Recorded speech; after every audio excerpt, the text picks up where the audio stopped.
Thank you all. Thank you all very, very much.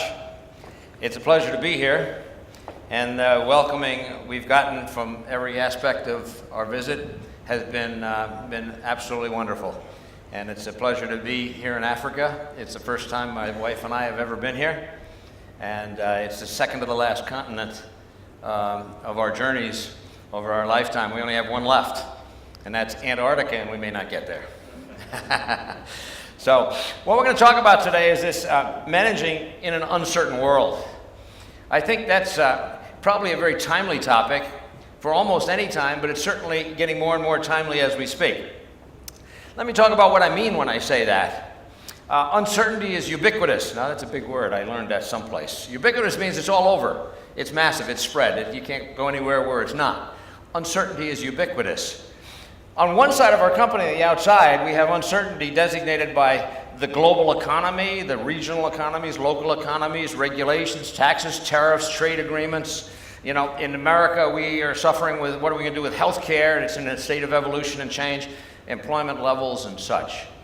Lots of uncertainty, and if you think you can predict what's going to happen next year, think about we can't predict what's going to happen next week.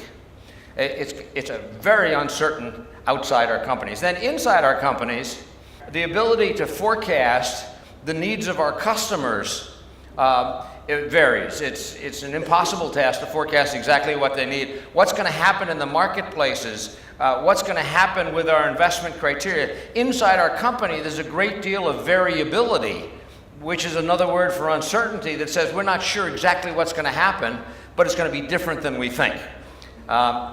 Forecasting is something that's almost impossible to the point where we don't even use the word too much anymore. We use demand planning.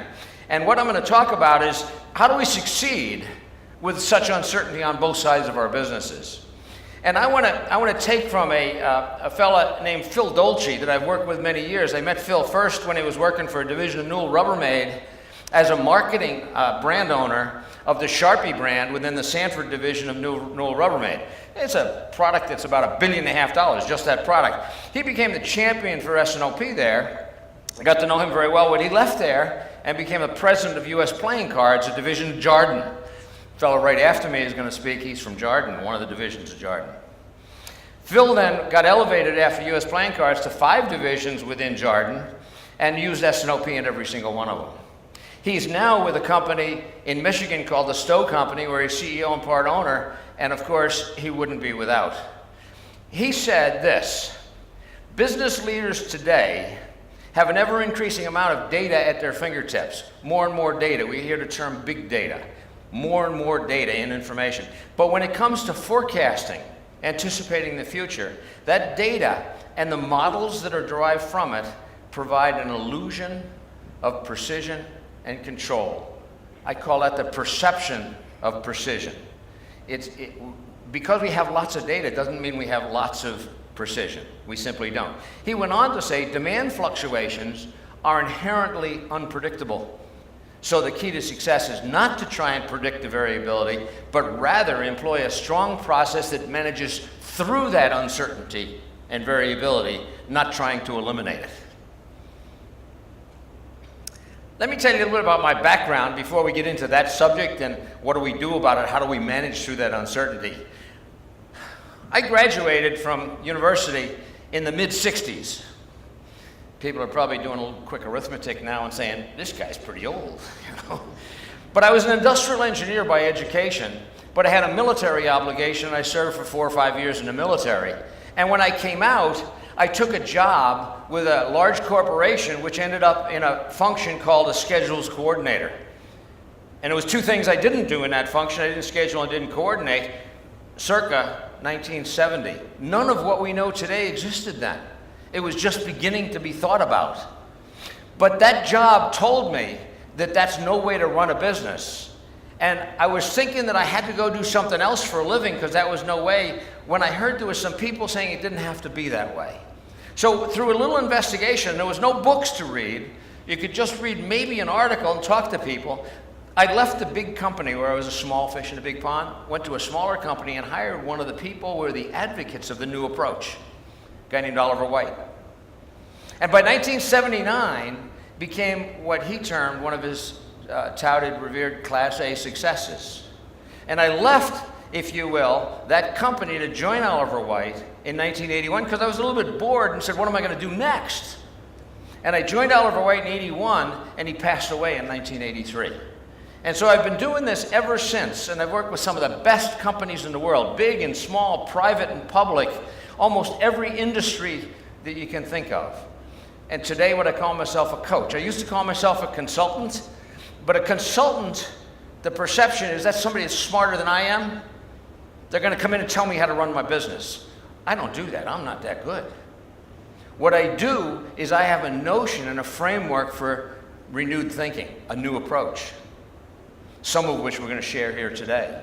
And then I coach people who play the game. See, state of the art in this field is not with academics or consultants, it's with you, the practitioners. What we write about and what we accomplish is not what we do, it's what you do. And so, what I consider myself today as a coach, I don't play the game, I help others play the game and facilitate that. I also teach and I do some writing. In that regard, I've written 6 books in this space with a guy named Tom Wallace, who is a fantastic writer. That partnership I've had with, that virtual partnership with Tom is a good one because he's a great writer, but I have all the scar tissue all over my back.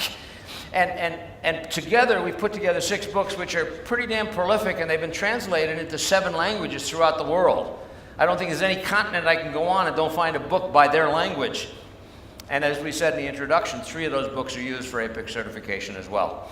Today, after doing some stint in editorial content, I've headed up I consider myself retired. Now, I define retired as doing what you want to do and less of what you don't want to do. When am I going to stop doing something? Probably never. Meaning, as long as I have air to breathe, I'll continue to do something. This field really still intrigues me, and I still enjoy it, and I still really like working with young people, and today everybody's young. Never used to be that way, but today everybody's young. So here's something to ponder. As my wife and I travel over here, there's so much going on in the world. It seems like the world is maybe upside down a little bit. We came over here with some cautions, and the problems were behind us, not in front of us. We learned about what's going on in South Africa, and along the way, there was a guy named Muhammad Ali in the last couple of weeks that died. Now, he was an international figure, an athlete. He was a boxer. He was a controversial figure in many ways, but he stood on principle. And he did things that really did make a difference. Listening to some of the eulogies about Muhammad Ali brought me to an understanding that this is a damn good thought. Service to others is the rent you pay for your room here on earth. When I heard that, I said, my goodness, that's terribly applicable to myself right now. I'm finished, you see, making a living. My kids are long out of college, and we have great grandkids, and they're well into there. I never thought I'd have kids that old, but we do. But I'm finished making a living. I'm trying to make a difference. Now, making a living is a good thing, don't get me wrong, but I'm really trying to make a difference, and I hope these words here today and the things I do in the past and the future have made a difference, and that's my greatest hope. Now, returning to, now we have this one filled out with the variability side, with all the internal variability. But let's return to that thought and expand upon it a little bit.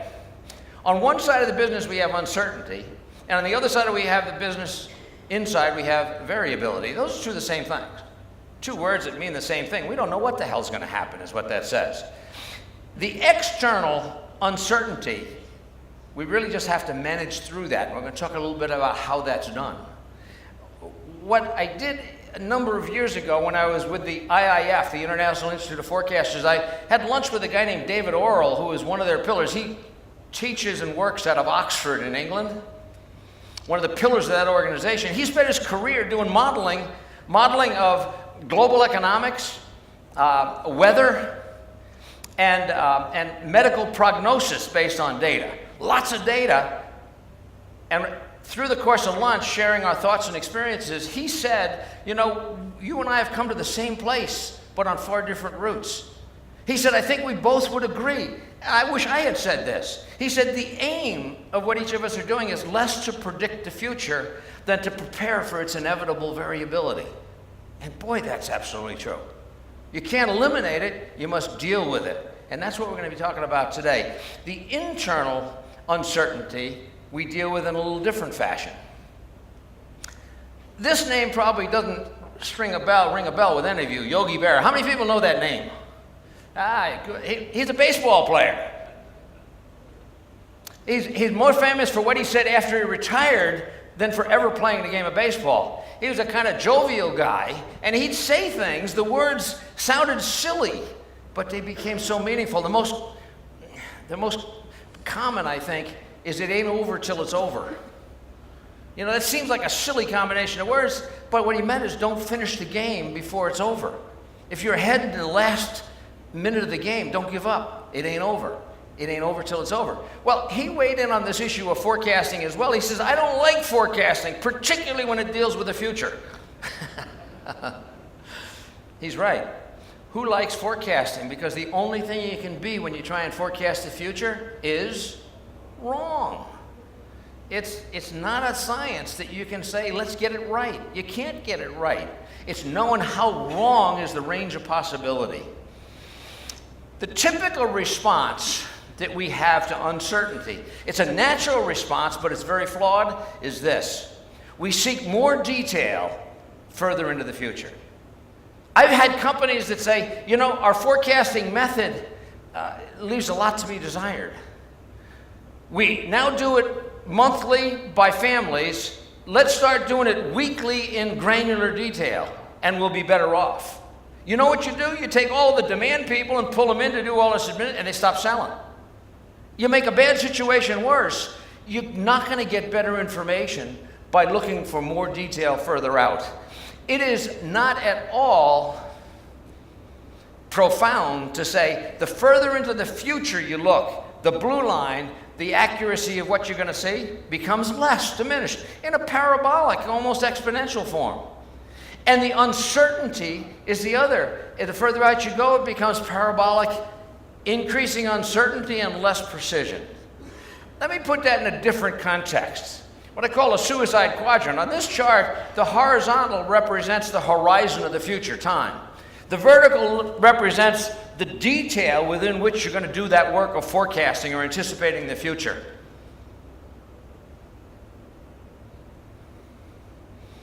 In the book Sales Forecasting, which is the first one I wrote, 2001, we put forth the notion of this suicide quadrant.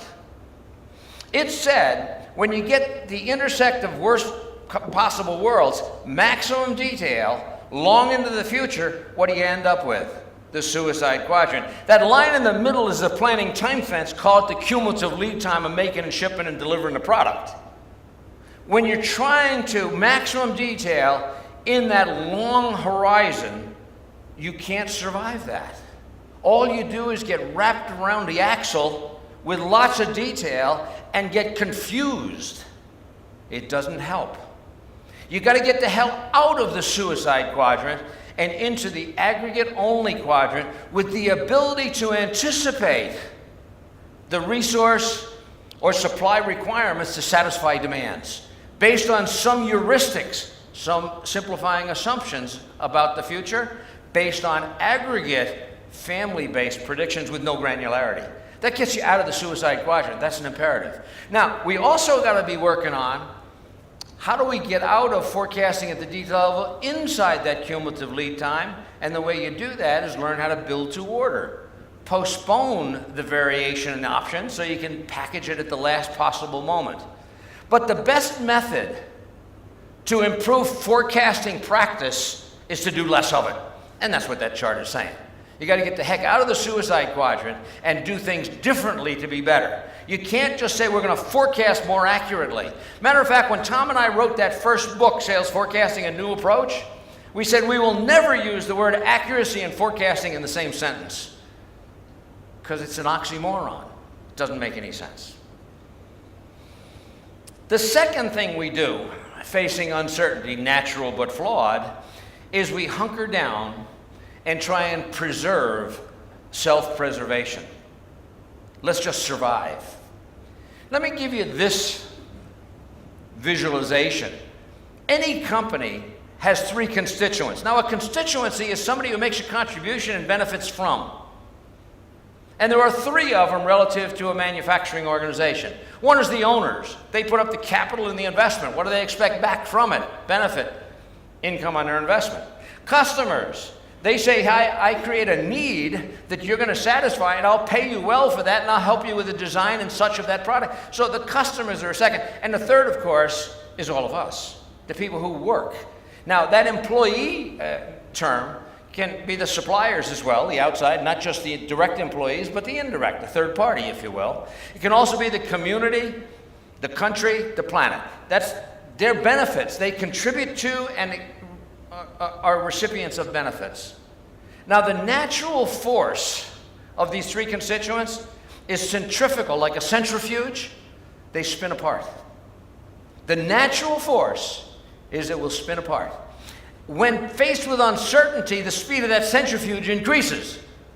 And we start hunkering down and saying, let's protect one at the expense of another. When you are trading off one constituency for another in the benefits received, you're on a slippery slope of disengagement. That's the slippery slope of non-existence. You will be gone.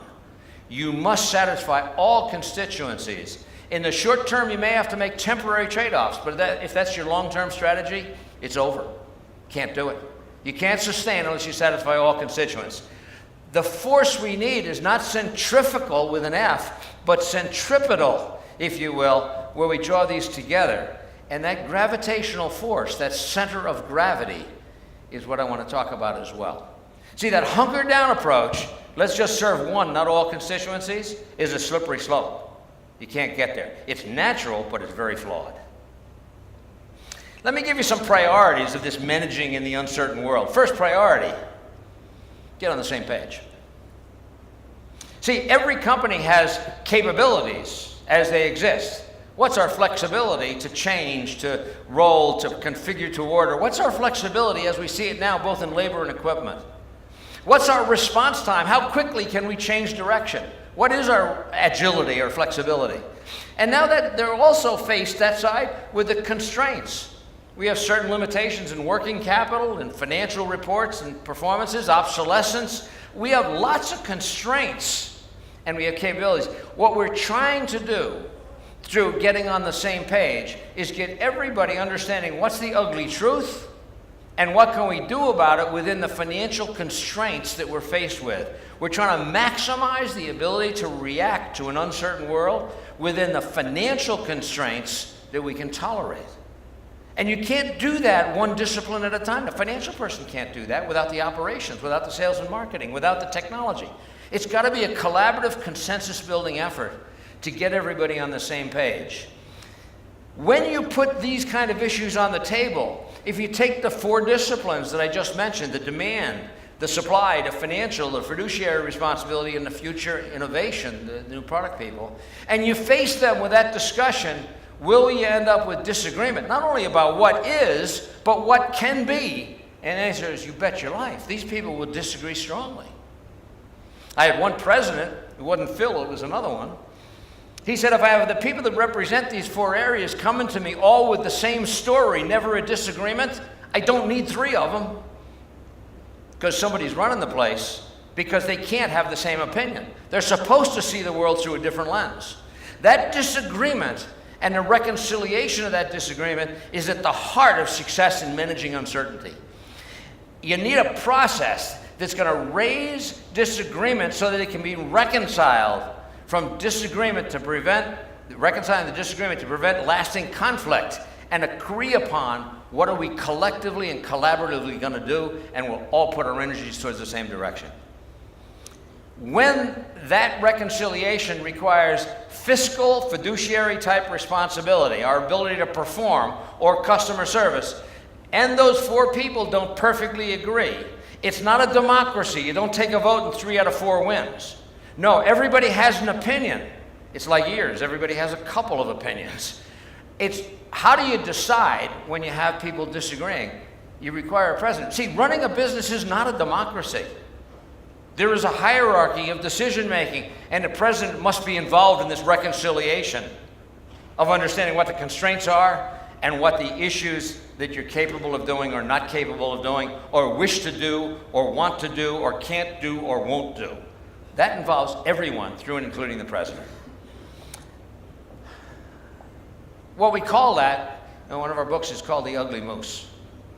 You see, an ugly moose, that's a big animal. Now, lots of parts of the world don't have moose, but in North America, up north in the cold, they have this moose. And it's a big animal. It's ugly. That thing around his head is not antlers, it's flesh, and it molts once a year, so it falls down in a bloody mess, and it goes away, and he grows another one. That thing weighs about 2,000 to 3,000 pounds. I don't know what the hell that is in kilos, but it's 1,000 to 2,000 kilos, somewhere in that range. It's huge. And I'm convinced it's the animal God put together after he finished everything else with all the leftover parts.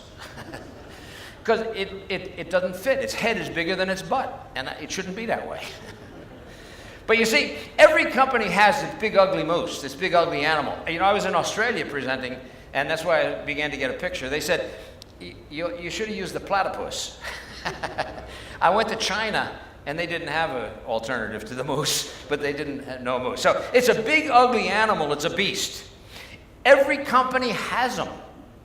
They're usually difficult and contentious issues, but they're under the table in the conference room. You can smell its breath, you can hear its heartbeat, it's there. Everybody knows it, but we don't talk about it because it's difficult and it's contentious. We've spent a lot of time arguing about it and never gotten to resolution.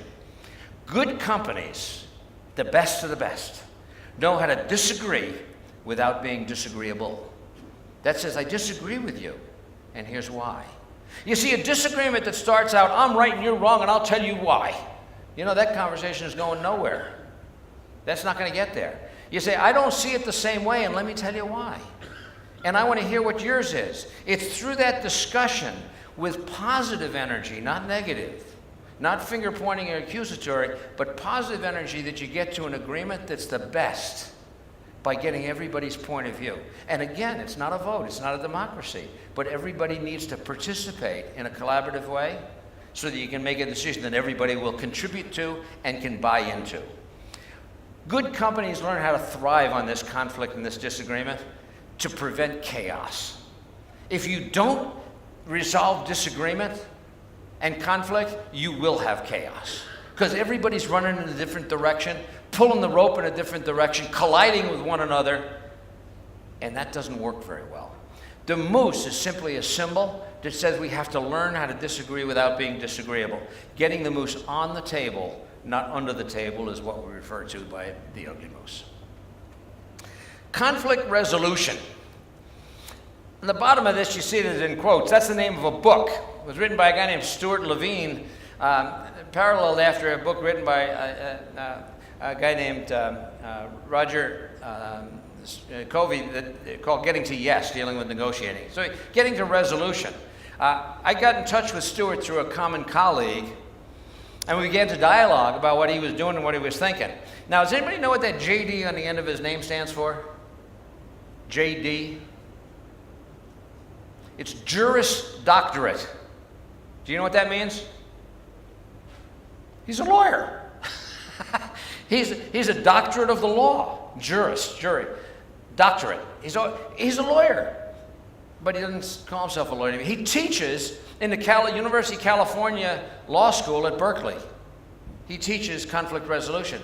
But he doesn't practice law anymore. He practiced law for about 12 years after he graduated JD.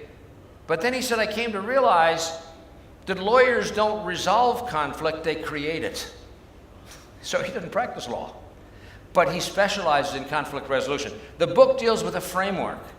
I read the book, we collaborated, and we worked with a couple of companies to really learn how to blend two bodies of knowledge. This whole SNOP that raises conflict, and his framework that says, now how do we resolve it with harmonious solutions? Stuart taught me a great deal. This is one of the most powerful. That disagreement has two parts. Has to the substantive issue over which you're disagreeing. Inventory is too high. service is too low. We have a disagreement on what to do about that. That's the substantive issue. But there's an emotion behind every substantive issue on all sides.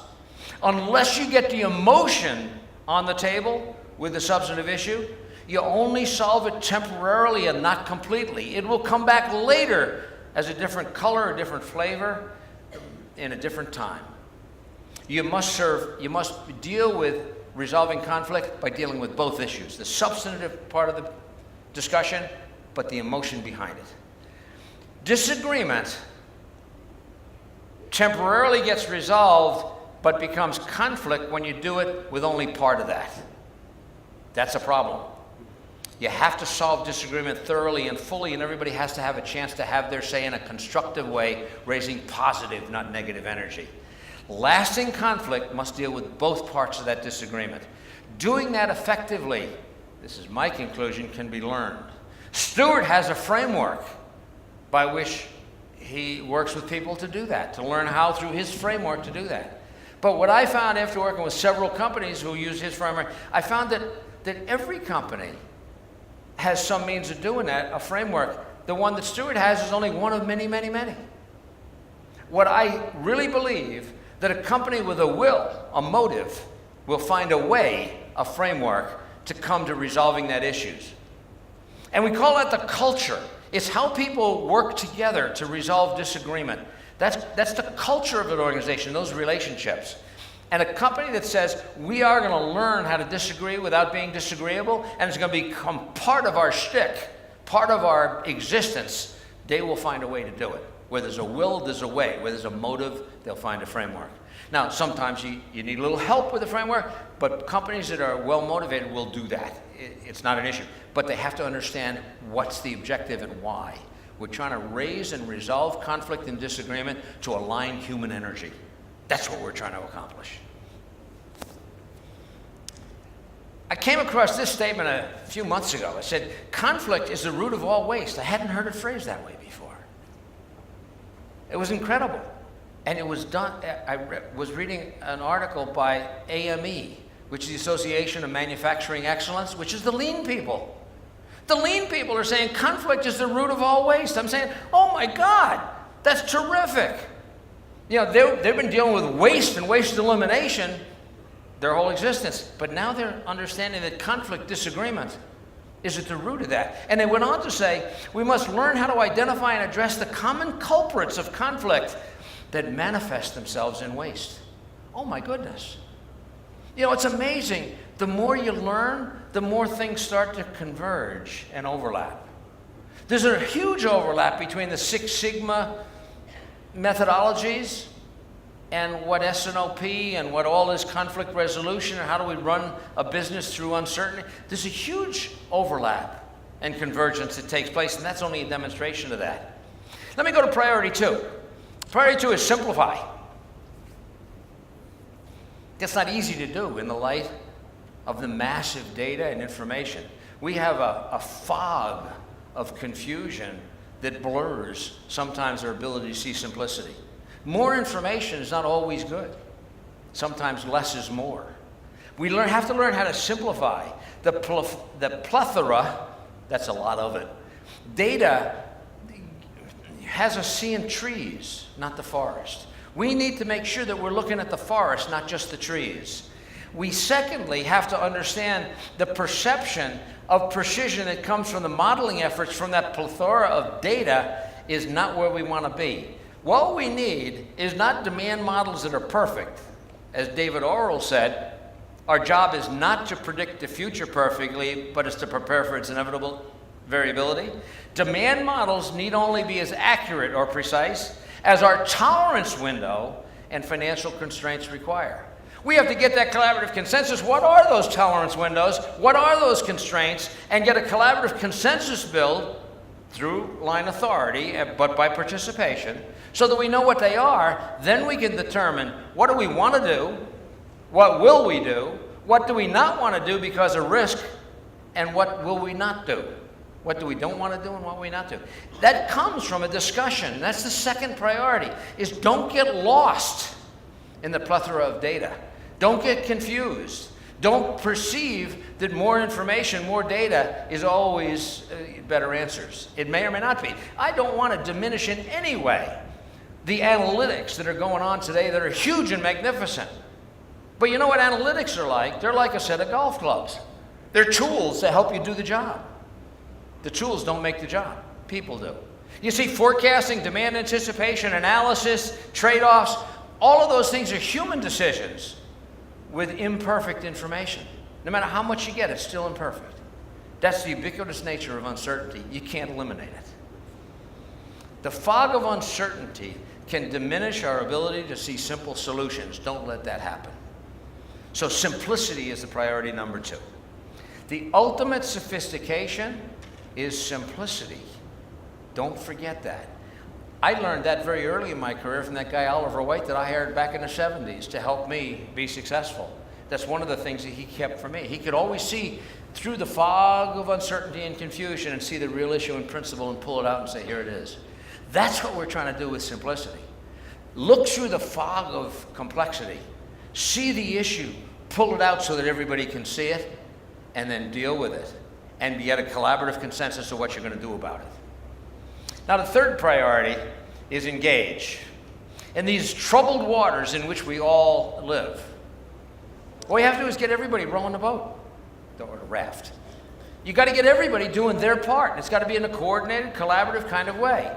You have to engage people. The establishment of a collaborative, consensus-building process is essential in this environment. And what we're trying to do is create a defined and disciplined process whereby we can gain that collaborative consensus and align human energies to get everybody engaging in a constructive and productive way.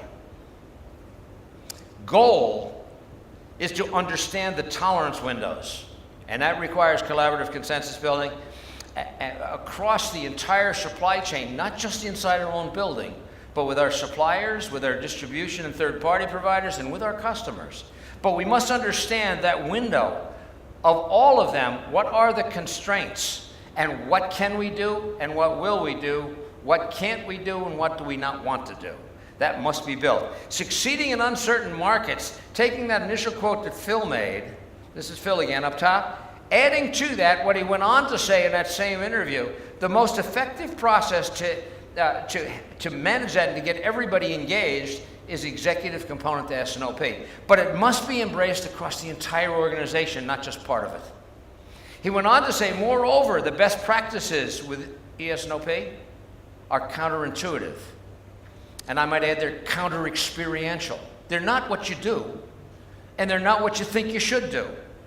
That makes it difficult and uncomfortable. There are things within the framework of it that are not intuitive, such as operating with less detail, not more detail. That's part of it, but there are many, many others. The operating profits, the benefits are operating profit increase, working capital reduction, increased service, more than worth it. Doing it properly brings on hard benefits of quantum improvement, double digits improvement. You don't improve inventory turns from 10 to 10.6, you go from 10 to 30. And you know, one CEO said to me one time, I'm beginning to understand why we cannot make a 5% sustainable improvement in anything. He said, because if you're only looking for 5%, what you do is you do what you do better, you work harder. But if we say we got to make a 50% or 100% improvement, double. Now you can't do that by just working harder, you got to do things differently. And if you do it differently to get that benefit, it will sustain. So you can make a sustainable 50% improvement, but you cannot make a sustainable 5% improvement. How counterintuitive is that? That's what he's talking about. The process of which we talk is a building process. You see, it's a step process. It's chronologically stepped. It says, let's see where we are. Close the month. Now let's look at the demand side in that stovepipe. Let's look at the supply side in that stovepipe, based on change and implications and what's happened that we didn't plan on. And then we get together at step 4 and begin to build a collaborative consensus at the doer level. And if the consensus is within the framework of existing policies, strategies, and financial responsibilities, you make decisions there. Where you cannot make decisions that you need to make within the framework of all of those things, It must go to the executive, the president, and staff. Or, if you don't gain a collaborative consensus, anybody has the right of appeal. But that process, if you will, gets you to one game plan that everybody contributes to and buys into and is held accountable for. That's aligning human energy through a collaborative, inclusive process. But again, we're not talking democracy here. We're talking that's the process by which you gain that collaborative consensus. Keep involved. The new product people are involved in every step. That's the innovation people, financial people in every step. And it goes on every single month. Why? Because stuff happens. Nothing is constant. You got to do this every month, and you must do it net change. And what it gives you is a discipline and a rhythm to dealing with the uncertainty in a very defined and disciplined way. The real challenge with this is not the logic of what we speak here. That's simple. The arithmetic. There's no algorithms, there's no fancy math, there's no obscure data. It's not blurred by the fog of plethora of data. It's simple. It's real simple. The problem is not the logic. The hard part is the culture of the behavior change. Now, I define culture as how people work together, how they resolve problems. The sum of all of those is the culture. The sum of those relationships is the culture. That's the hard part. In order to affect that, leadership must immerse themselves in the improving of the process. Without it, it shall not happen. I have the what I call the success rule today, and I got this from Laura Cesare. She talked yesterday at the conference, and in 2010 I sat in one of her sessions as well, and I heard her say this, and I've used this ever since. The 60-30-10 rule. I don't think she called it that, but I call it the success rule today. Those that succeed exceedingly well in managing through this uncertainty that's ubiquitous, 60% of the result is because of behavior change. Doing things differently, cultural change. 30% is because we define the process. How do we deal with one another? When do we deal with one another? What's the timing, that 5-step process? It's process definition and then discipline to that process. That's 30% of what makes for success. The last part is technology. I like to say, it's like playing a game of golf or tennis. You need an instrument. You need golf clubs or tennis. But I'll guarantee you, and I can prove it, in both of those games, the tools don't make for the player. I have pretty good golf clubs, but I don't play very well. I've got a tennis racket, and I play better tennis than golf, but I still have a lot to go. It's not the tennis racket that helps me. It's how I use the tennis racket. So that's what we're talking about is behavior change and culture change. That's the hard part. If you're going to do this, you must get a collaborative process for dealing with uncertainty in this ubiquitous nature. You must have full cross-functional buy-in. That's all disciplines. You can't say, we'll do this without the sales and marketing people. No, you won't. We'll do this without the financial. They'll be over there doing their own thing financially, disconnected from the reality of today. No, you won't. You must get a uniform, unanimous consent of all functions. This makes sense, so we're going to define how we do it. Now, is there a cookie cutter that says, here's the only? No. It's a process, it's a set of concepts, it's a set of principles. If followed, they work every time. But you must have everybody in the wagon. You must have everybody making sure they contribute. Now, it is counter-experiential, and it's counterintuitive, and what that begets is discomfort. It's uncomfortable. Change of any type is uncomfortable. This is uncomfortable to make this kind of change. How do we get a process that will manage through this massive uncertainty we will constantly forever face? In order to pursue in a meaningful way, you must make sure you proceed on a path of low risk. Because you're not going to bet somebody's career that says, if this doesn't work the first time, your career's done, or you're not going to bet your company. So you must, if you will, mitigate risk. Here are the keys to managing through the uncertainty we face. First, simplify. Put that at the top of your list.